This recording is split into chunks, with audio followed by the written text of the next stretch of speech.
Hi Gemini, welcome to your February reading, and this is a reading for Gemini Sun, Moon, and Rising. And just keep in mind that this is a general reading, so it might not resonate for all of you, but feel free to check your other placements here in the channel as well, okay? So I already did the pre-shuffle and I have your cards, so we are gonna start. And first we have the card that represents you this month. So how do you step into the month of February? And you are the moon. Extremely intuitive, much more attuned to your emotions, I would say. Even though the moon is usually a card of confusion, I actually see here for you an opportunity for a bigger connection with other parts of you. Because Gemini is an air sign and it's a mutable air sign ruled by Mercury. So it's all about the intellect, about the mind, what I think, what I observe. Think of Mercury as data. Okay, so where we have our Mercury is how do we process the data that we receive from the environment. Okay, so Gemini is all about it. How do I process data? How do I process what I see, what I observe, what I collect? Okay, but the moon is way beyond that. It's not in the mind. It's not about how do I process what I see. It's not about the mind. It's not about the intellect. It's not about how I think. It's about what do I perceive internally, intuitively. It's a feeling, it's a knowing. It's the gut. Okay? So when we are connected to the moon, and in a very positive way, we don't make decisions because we think, rationalize it, observe it, and then draw a conclusion. It's because we just feel it in our gut and we know it and we go. Okay, it's very Aries for me, even though the moon is a Pisces card, is that feeling that Aries has I just know that it's what I want. You know, it's that first thing that comes from our mind. That not comes from our mind, that passes through our mind. Like it's just, I know it. It's that intuitive feeling. So I think that this month, either you will be asked to connect more with that gut feeling, with that inner knowing, or you will be stepping into that. We'll see with the rest of your cards. But it's also very dreamy, very creative.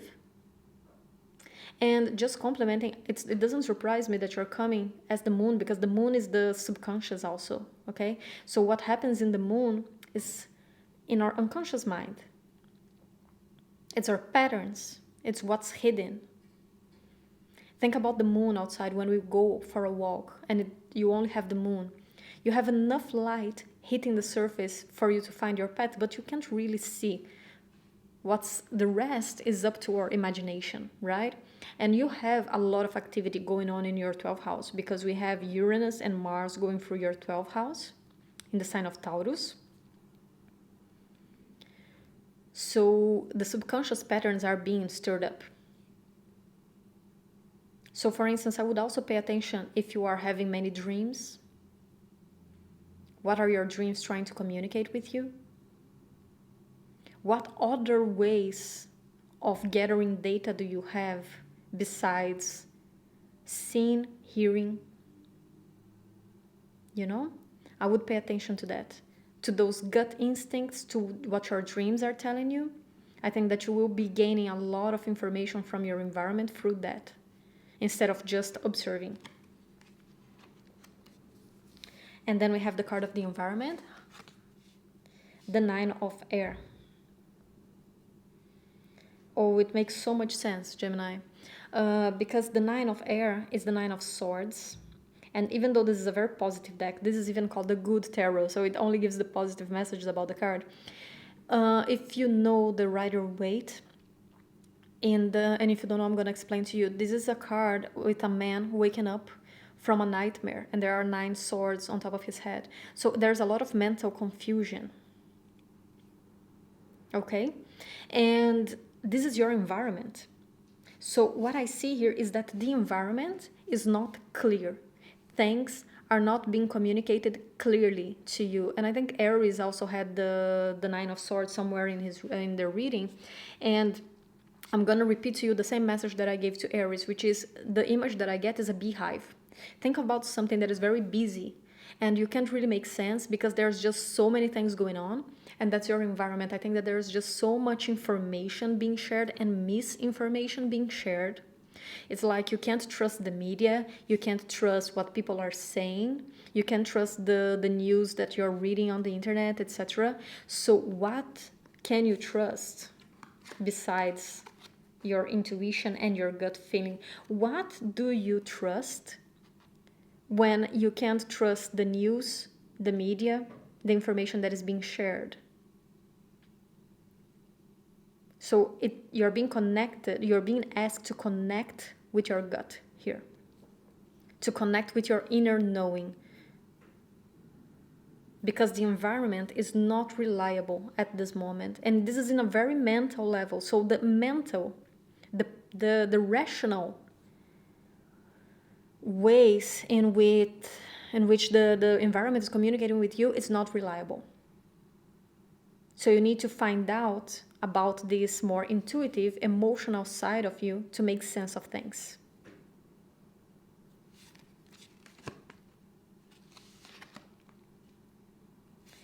So we have the advice for this month, the wildling. And it's interesting because it has two swords here. So it reminds me of the Two of Swords. But I see this almost as a protection of the mind, because the two swords are crossed. You see how they are in a very, I don't know, I wasn't checking the camera and I didn't see that there was a big reflex here. But there are two swords and they are crossed. And I see them in this very protective position, protecting your mind. How can you shield yourself from misinformation? I see this need to shield yourself from false information. I think that you won't be able to trust that people are telling you the truth, even people close to you. You know? And it doesn't mean that they are doing that with bad intentions.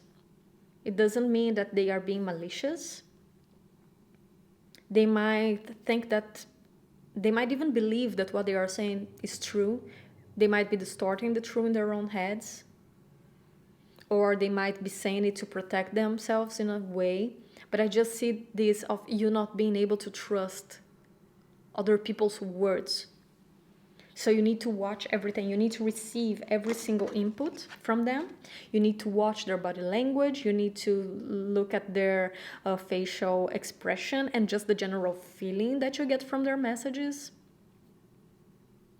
Because you can't trust the words. So you need to shield yourself, protect yourself with these two swords, protect yourself from misinformation. You need to protect your own mind, to not let yourself be influenced by what is being said around you. And then we have the challenge. What is the challenge of this month? One of a kind.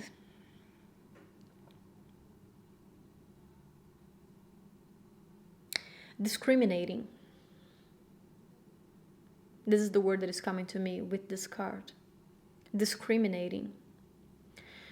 Because I think that there's a big lesson here for you to learn from Virgo. Because Virgo is your sister sign, right? They are also mutable, but they are also ruled by Mercury.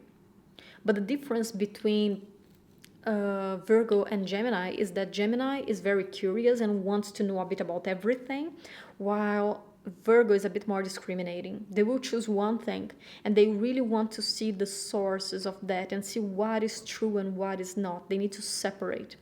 And also the opposite sign of Virgo is Pisces, which is ruled by the moon card. The moon card is a card of Pisces.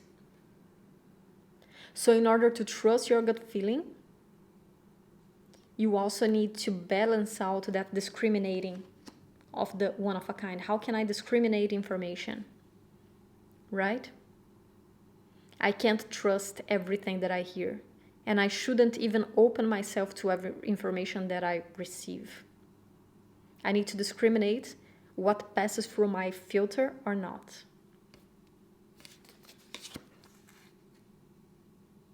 So let's take a look at your cards.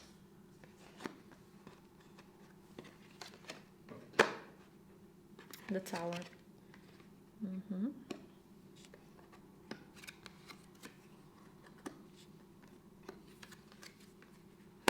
And the Nine of Swords here again, right in the middle of your reading. So indeed, there is so much mental stress going on that is the best is to not trust your mind right now, which is very hard for Gemini.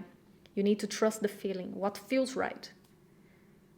Because if you trust the mind, right now the mind is everywhere. And there's just so much conflict going on around it right now. I just started opening it and there's already so much conflict. And the Moon again, but now in the reverse here. So indeed.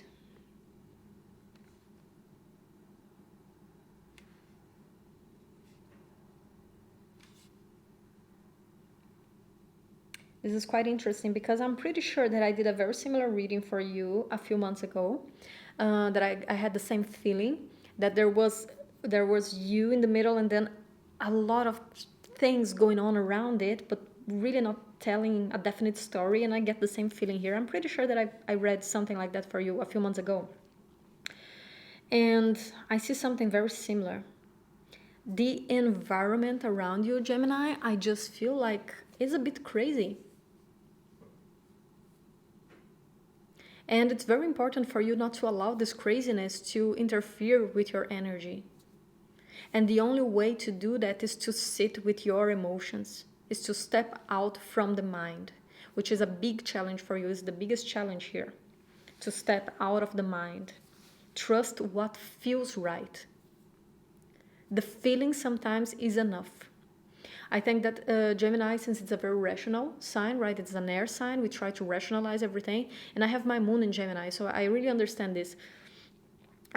Sometimes a situation doesn't feel good, but then as a Gemini, we might, or as an air sign in general, we try to rationalize that. We want to understand from a rational perspective, why is it that that feels bad? But the feeling is an information in itself. Something feeling bad is an information, is enough information. We don't always need to understand the rationalization behind it. We need to learn how to read our feelings as well. If something doesn't feel good, it's not good. Even if we can't explain with words why it doesn't feel good. So that is important here. Because I think that with this first rule, you are definitely going through some big transformations. All the zodiacs are, right? But you have Uranus in your 12th house. And the whole Mars-Uranus conjunction happened in there. So there is so much transformation going in a very unconscious level. And you're being forced to abandon a sense of security here. With this Two of Wands in the reverse and the Tower. So both of them. Two of Wands and the Tower. When things are just shattered around you, there is nothing you can hold on to. And sometimes we find out about it the hard way. When transformation is imposed to us, we learn about it the hard way. It's just removed. The tower is just destroyed. It's just swept from under our feet, and we need to deal with it. We need to deal with the aftermath of it, of losing our sense of security. And at the same time, I like this Five of Wands here because you are an air sign, right? So that means that you have Sagittarius in your opposite sign, which is a fire sign, but then you also are sextiling both Leo and Aries. And what is a sextile? Imagine that you have one zodiac, then you skip one, and then it's the next, okay? So it's 2 signs away from yours, it's a sextile. And the signs that sextile us, they have an energy that we can harness. It might not come naturally like another sign that has the same element as yours. Okay, so for instance, for you, it can be very natural to harness Aquarian or Libra energy. But there is also this opportunity, an easiness in harnessing energies from fire signs. And this is a fire card. So you can deal with conflict. You are good into that. This is an energy that you can step into if you want to. And it's not that hard. It comes easily, it comes naturally. Okay, it's a good opportunity.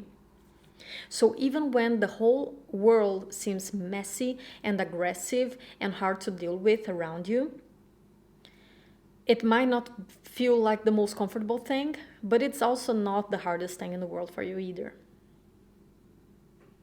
And I think that you are learning how to deal with that, how to keep yourself sane in a world of chaos. When there's so much chaos and aggressiveness and misunderstandings around you, how do you keep yourself sane?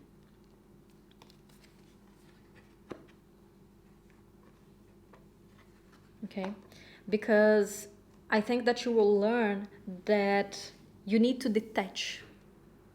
And I had a similar talk with Aries, that's interesting, but you will learn that you will need to detach from rigid ideas that you had of how things were supposed to be, which for you is easy to do because you are Gemini, you are a mutable sign. So change is something that you do for breakfast, you know?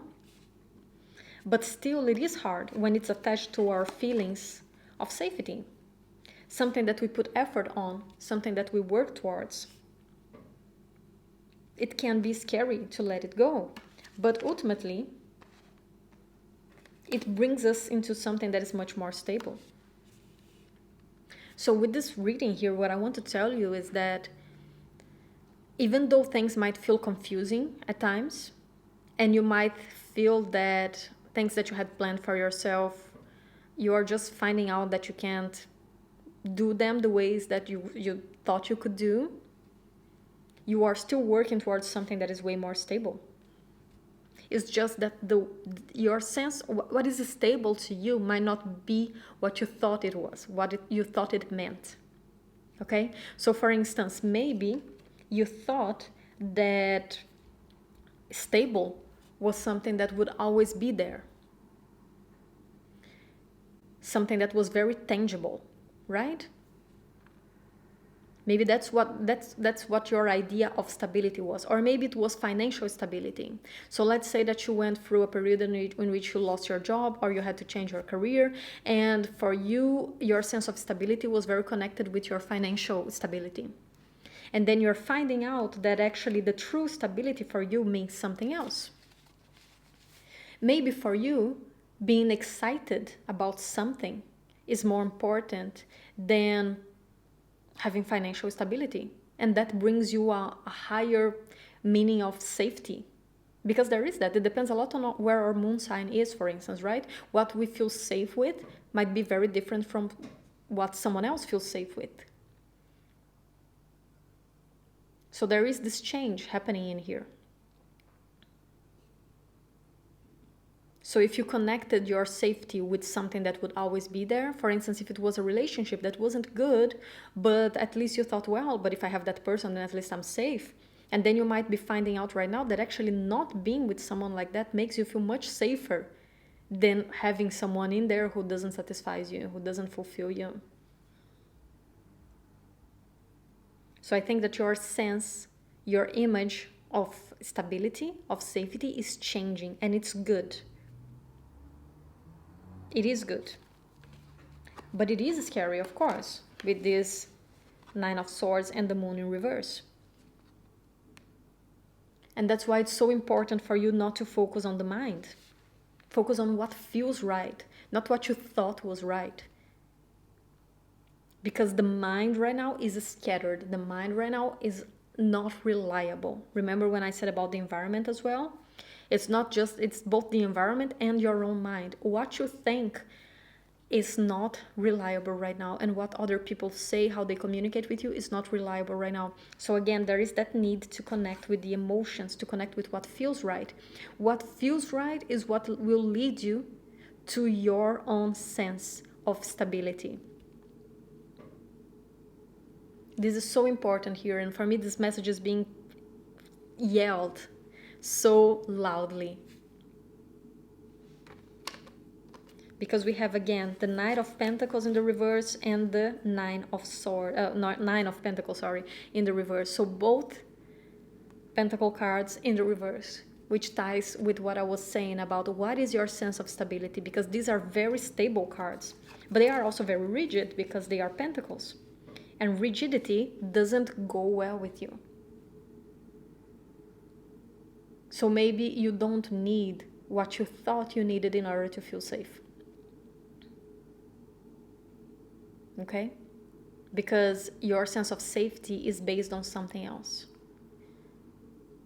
So don't rationalize it. Okay? And that's why it's so important to rationalize, because for instance, let's say that it's money, let's say that it's financial stability.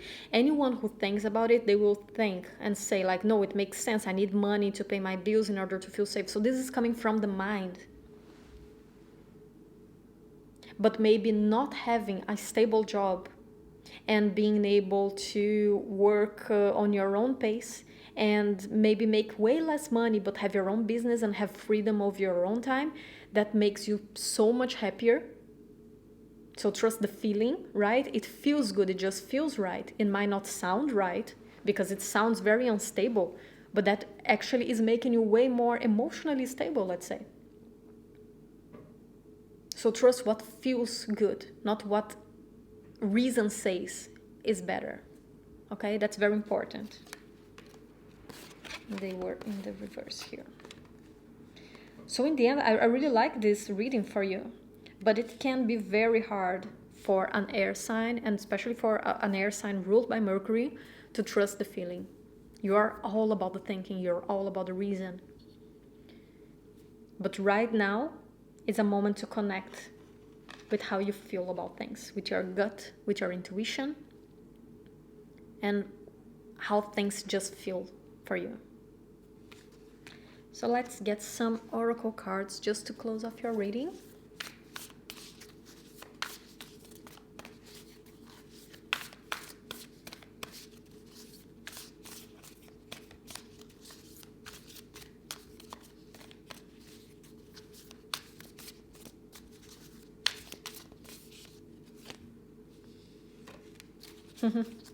I love it. Wolf Spirit, turn knowledge into wisdom. And do you want a more Gemini Sagittarius axis than this? Knowledge happens in Gemini, but wisdom happens in Sagittarius. Gemini is about the day-to-day knowledge, is about the details, is about the small things that we learn, is about skillfulness. But when we transform that and we connect that with a higher source of knowledge, then that's when we bring it from Gemini to Sagittarius. We transform that into wisdom. And remember what I said about you having to connect with that fire side of you? That fire, not that fire side of you, but yeah, that fire, to harness that connection that you have with the fire signs. So how can you learn from Sagittarius? How can you bring what you know to a higher level of consciousness in Sagittarius?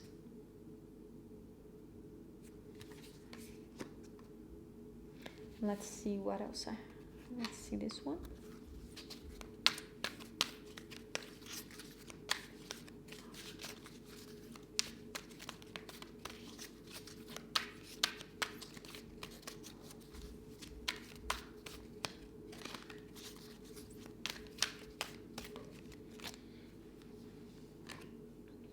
A leg up.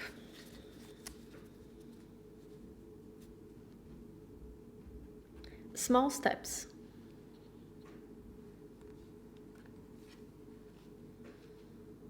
I don't see this as someone helping you with this leg up. I really see small steps.